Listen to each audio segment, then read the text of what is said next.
Hi everybody, it's Thomas here from Thomas Fitzgerald Photography. Welcome back to the channel.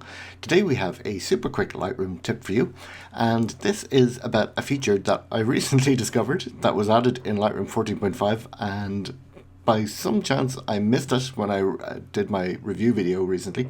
So it's really simple, and it's a feature that I think people kind of have been wanting for quite some time. And basically what it is you can now, when you copy and paste, you can get Lightroom to automatically select just the parameters that you have changed. So for example, in this image here, you can see I've adjusted the exposure, the contrast, the highlights, the shadows, and so on.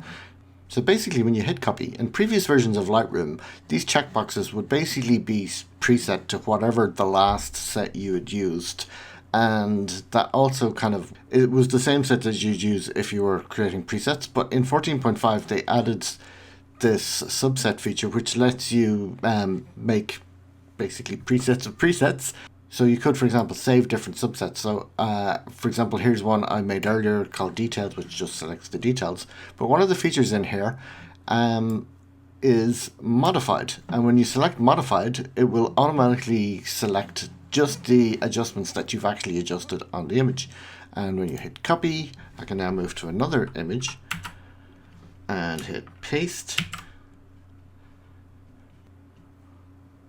And this will basically paste all the settings that I've just adjusted. It's kind of similar to how the previous button works, and it's kind of similar to how Capture One works. So when you hit copy in Capture One, it automatically just selects the adjustments that you've actually edited. So it's a tiny little feature, and it's something I missed when I did my initial review of 14.5, but it's good to know that it's there. And I hope you found this useful. I also have a write-up of this on my blog, and if you haven't checked out my blog, the link will be in the description below. I cover Lightroom a good bit, as well as other photography topics. And yeah, we'll see you in the next video. Like I said, super quick tip. Okay, thanks for watching. Bye.